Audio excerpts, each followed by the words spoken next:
நண்பர்களே, இன்று ஏப்ரல் மாதம் 20ஆம் தேதி லண்டனில் இப்பொழுது நேரம் இரவு 10:30 பேச்சுவார்த்தை நடக்குமா நடக்காதா என்கின்ற ஒரு பெரும் குழப்பமான சூழ்நிலையில் ஊடகவியலாளர்கள் எல்லோரும் இப்பொழுது பார்த்து கொண்டிருக்கிறார்கள். என்ன பிரச்சனை? இந்த பிரச்சனைகள் தொடர்பாக நாம் இன்று முழுமையாக பார்ப்போம்.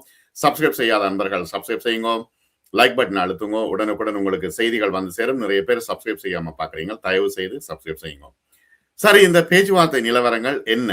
ட்ரம் அடம் பிடிக்கிறார். என்னன்னா 79 வயது ட்ரம் தான் வெற்றியாளர் என்பதை ஈரான் ஒத்துக்கொள்ள வேண்டும் என்று அவர் நினைக்கிறார். ஆனால் அது நடக்காது என்று ஈரான் தெளிவாக சொல்லி இருக்கிறது. இது ஒரு முழுமையான ஒரு தகவலாக உங்களுக்கு நான் தருகின்றேன். ஈரானுடன் ஒரு ஒப்பந்தத்தை எட்டுவதற்கு தனக்கு எந்த விதமான அழுத்தமும் இல்லை என்று ட்ரம்ப் சொல்கின்றார். ஒப்பீட்டளவில் விரைவாக அது நடக்கும் என்றும் அவர் சொல்கின்றார். ரெண்டும் மாறி மாறி சொல்லிக் கொண்டிருக்கின்றார். ஒரு ஒப்பந்தம் செய்ய தனக்கு அழுத்தம் கொடுக்கப்படுவதாக வதந்திகளை பரப்பியதற்கு போலி செய்திகளையும் ஜனநாயக கட்சியினரையும் அவர் குற்றம் சாட்டினார். என்று தற்போதைக்கு ஈரானியர்கள் பேச்சுவார்த்தைக்கு ஒப்புக்கொள்வார்களா இல்லையா என்பதை பார்க்க ஜெடி வான்ஸ் காத்திருக்கிறார். இந்த முற்றுகை தளரவில்லை என்பது தெளிவாக தெரிகிறது. என்னன்னா, ஹோமூஸ்ல இருக்கின்ற அமெரிக்க முற்றுகை பின்வாங்கப்பட வேண்டும் என்று ஈரான் மிக தெளிவாக சொல்கிறது. இதனால் ஈரானுக்கு ஒரு நாளைக்கு $500 மில்லியன் இழப்பு ஏற்படுவதாகவும் இது முற்றிலும் தாங்க முடியாத ஒன்று என்றும் ட்ரம்ப் நம்புகின்றார். தன்னைத்தானே நம்பிக்கொண்டிருக்கின்றார். ஒரு ஒப்பந்தத்தை எட்டுவதற்கு தனக்கு அழுத்தம் இருப்பதாக கூறப்படும் கருத்தையும் அதிபர் நிராகரிக்கின்றார். காத்திருக்க முடியும் என்றும் சொல்கின்றார். இந்த பேச்சுவார்த்தைகளில் அவர் ஒரு கடுமையான நிலைப்பாட்டை எடுப்பது தெளிவாக தெரிகிறது. மேலும் அமெரிக்காவை போலவே ஈரானும் இந்த ஒப்பந்தத்தை விரும்பவில்லை என்று ட்ரம்ப் நம்புகின்றார். அமெரிக்காவில் உள்ள மக்கள் அதிக விலைகளால் சோர்வடைந்திருக்கிறார்கள் என்று அங்குள்ள அமெரிக்க செய்தியாளர்கள் சொல்கின்றார்கள். அது வெளிப்படையான உண்மை. ஆனால் அணு ஆயுதமற்ற ஈரானுக்காக கொடுக்க வேண்டிய விலை இதுதான் என்று ட்ரம்ப் சொல்லிக் கொண்டிருக்கின்றார். இதற்கிடையில் பார்த்தால் தலைநகர் தெஹ்ரானில் விமான நிலையங்கள் மீண்டும் ஈரான் திறந்திருக்கிறது. அமெரிக்கா மற்றும் இஸ்ரேலுடனான வாரக்கணக்கான போரினால் விமான போக்குவரத்து நிறுத்தப்பட்டிருந்த நிலையில் ஈரான் தனது தலைநகரான தெஹ்ரானில் உள்ள இமாம் கொமைனி மற்றும் மெஹராபாத் விமான நிலையங்களை மீண்டும் திறந்திருக்கிறது. ISNA செய்தி நிறுவனத்தின்படி சனிக்கிழமை முதல் உருமியா, கெர்மன்ஷா, அபாதன், ஷிராஸ், கெர்மான், ராஷ்த், ஜாஸ்த், ஜாஹதான், கோர்கன் மற்றும் பிர்சந்த் விமான நிலையங்களை மீண்டும் திறப்பதற்கும் சிவில் விமான போக்குவரத்து அனுமதி அளித்திருக்கிறது. அமெரிக்கா, ஈரான் மற்றும் அவற்றின் மத்தியஸ்தர்கள் அதிக அளவில் தற்பொழுது யோசித்துக் கொண்டிருக்கின்றார்கள், பாசாங்கு செய்கின்றார்கள். ஆனால் மோதல் மீண்டும் தீவிரம் அடைவதை அவர்கள் விரும்பவில்லை என்று உலகளாவிய வியூக திட்டத்தின் நிர்வாக இயக்குனர் மார்க்கோ விசன்சிசோ கூறுகின்றார். உள்ளுக்குள் அமெரிக்காவும் ஈரானும் பகிர்ந்து கொள்ளும் ஒரு விஷயம் என்னவென்றால், யாரும் மீண்டும் போருக்கு திரும்புவதை விரும்பவில்லை என்று விசன்சிசோ சொல்கின்றார். ஆனாலும் நம்பிக்கை இல்லை. மேலும் இது மூன்றாம் தரப்பினரின் முக்கியத்துவத்தையும் அடிக்கோடிட்டு காட்டுகிறது. ஒருவேளை மீண்டும் மோதல் ஏற்படாமல் இருக்கலாம், ஆனால் கட்டுப்படுத்தப்பட்ட நிலையற்ற தன்மை தொடரும் என்றும் அவர் மேலும் தெரிவித்திருக்கின்றார். இதற்கிடையில் ஈரானின் வெளியுறவு அமைச்சர் அப்பாஸ் அராக்சி தனது ரஷ்ய சகா செர்ஜி லாவ்ரோவுடன் தொலைபேசியில் பேசியதாக தற்பொழுது செய்திகள் வந்திருக்கின்றன. அமெரிக்காவின் சட்டவிரோத நடத்தைகளும் அதன் தலைவர்களின் முரண்பட்ட கருத்துக்களும் நிலைப்பாடுகளும் ராஜதந்திரத்தின் கூற்றுக்கு ஒவ்வாதவை என்று அப்பாஸ் அராக்சி வெளிநாட்டு அமைச்சர் லாவ்ரோவிடம் கூறியதாக ஈரானிய செய்தி நிறுவனம் தெரிவித்திருக்கிறது. ஈரானிய இஸ்லாமிய குடியரசு எதிர்த்தரப்பின் நடத்தையை கண்காணித்து தனது நலன்களையும் தேசிய பாதுகாப்பையும் காக்கும் உரிய முடிவை எடுக்கும் என்றும் அந்த தொலைபேசி உரையாடலை மேற்கோள் காட்டி தெரிவிக்கப்பட்டிருக்கிறது. ஈரானிய வெளியுறவு அமைச்சகத்தின் அறிக்கையின்படி அமெரிக்காவின் தொடர்ச்சியான போர்நிறுத்த மீறல்கள் ராஜதந்திர செயல்முறை தொடர்வதற்கு ஒரு பெரிய தடையாக இருப்பதாக ஈரானின் வெளியுறவு அமைச்சர் அப்பாஸ் அராக்சி தெரிவித்திருக்கிறார். இந்த விவகாரத்தின் அனைத்து அம்சங்களையும் கருத்தில் கொண்டு ஈரான் முடிவு செய்யும் என்று கூறுகின்றார். போர் தொடர்பான பல ட்ரூத் சோசியல் பதிவுகளில் சமீபத்தில் ஈரான் ஒரு ஒப்பந்தத்திற்கு ஒப்புக்கொள்ளும் வரை ஈரானிய துறைமுகங்கள் மீதான தனது முற்றுகையை அமெரிக்கா நீக்காது என்று டொனால்ட் ட்ரம்ப் கூறியிருக்கிறார்.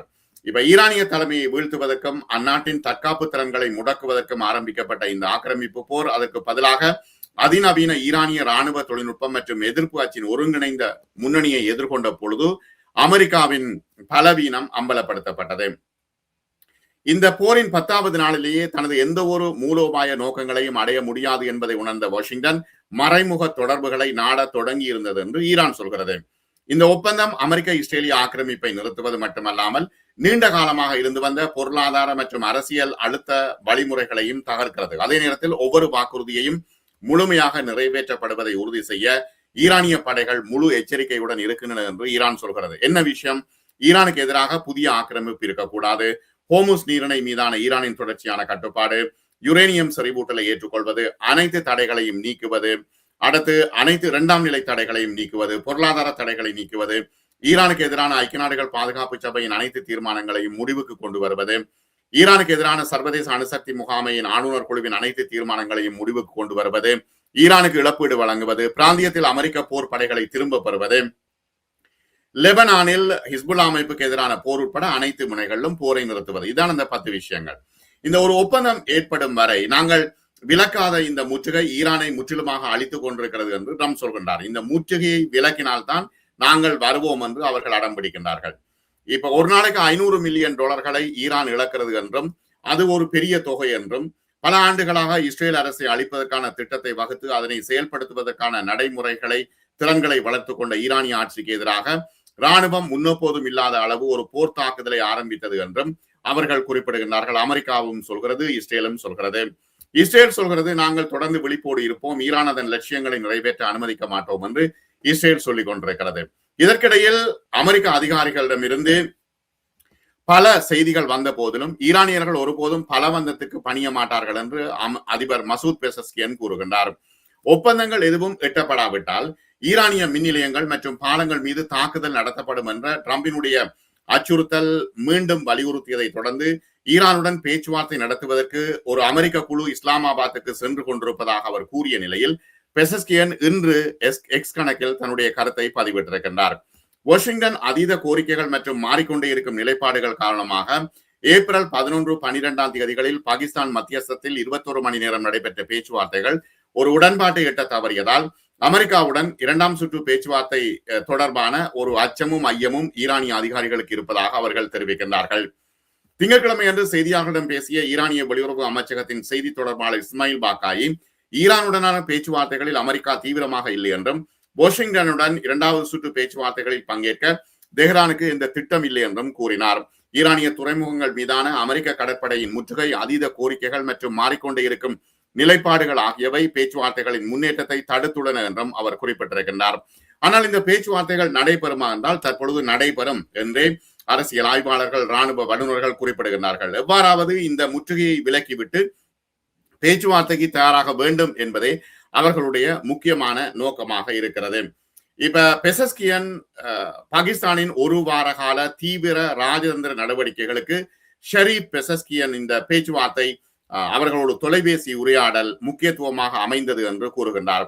பாகிஸ்தான் ராணுவ தளபதி ஃபீல்ட் மார்ஷல் ஆசிம் முனீர் வாஷிங்டனிலிருந்து ஒரு புதிய செய்தி இருப்பதாகவும் அதிகாரிகள் விவரித்ததை எடுத்துக்கொண்டு புதன்கிழமை தெஹ்ரானுக்கு பயணம் செய்தார்கள் என்றும் அவர் குறிப்பிடுகின்றார். இப்பொழுது நாளை பேச்சுவார்த்தை நடைபெறும் என்றும் பாகிஸ்தான் முழுமையாக நம்புகிறது. பாகிஸ்தானை நம்புவதால் தெஹ்ரான் பாகிஸ்தானில் மட்டுமே பேச்சுவார்த்தை நடத்தும், வேறு எங்கும் பேச்சுவார்த்தை நடத்தாது என்று தூதர் முகாதாம் கடந்த வாரம் இஸ்லாமாபாத்தில் தெரிவித்திருந்தார். ஒரு மத்தியஸ்தராக பாகிஸ்தானின் மதிப்பு 2 தரப்பினரிடமும் அது கொண்டிருக்கும் அரிதான நம்பிக்கை தன்மையில் தான் இருக்கிறது என்று ஆய்வாளர்கள் சொல்கின்றார்கள். இப்ப இந்த சுற்றில் எந்த முன்னேற்றமும் ஏற்படவில்லை என்றாலும் கூட அது இஸ்லாமாபாத்தின் மீதான நம்பிக்கையை கட்டாயம் சிதைத்து விடாது என்று தூதுவர் ஹுமாயூன் தெரிவித்திருக்கின்றார். இந்த பிரச்சனைகள் எவ்வளவு கடினமானவை என்பதையும் பாகிஸ்தானின் உதவியின்றி அவர்கள் இந்த நிலையை அடைந்திருக்கவே முடியாது என்பதையும் அனைத்து தரப்பினரும் புரிந்து கொள்கிறார்கள். என்றால் இந்த 40 நாள் போரில இஸ்ரேல் மீதான தாக்குதல் மற்றும் சுற்றி வர உள்ள வளைகுடா நாடுகள் மீதான தாக்குதல், அமெரிக்க நிலைகள் மீதான தாக்குதல் என்று சிதைந்து போயிருக்கின்ற அமெரிக்காவினுடைய நிலைமையை மாற்றி அமைப்பதற்கு நிச்சயமாக ட்ரம்ப் இறங்கி வந்திருக்கின்றார் என்பதே ஆய்வாளர்களுடைய கருத்தாக இருக்கிறது. இந்த சுற்று பேச்சுவார்த்தையும் தோல்வி அடைந்தால் அது ஒரு குறைந்தபட்ச தகவல் தொடர்பு வழியாக தொடர்ந்து செயற்பட்டாலும் கூட மத்தியஸ்தராக பாகிஸ்தானுடைய நிலைமை பலவீனம் அடையாது என்றும் தெரிவித்திருக்கின்றார்கள். இருப்பினும் மத்தியஸ்தம் செய்ய முயன்ற நாடுகளில் மற்ற நாடுகள் விட்டு சென்ற வெற்றிடத்தை நிரப்பி ஒரு நம்பகரமான ஒரு நாடாக தன்னை நிலைநிறுத்திக் கொண்டு இஸ்லாமாபாத் ஏற்கனவே தனித்து விளங்குகிறது என்றும் ஆய்வாளர்கள் சொல்கின்றார்கள்.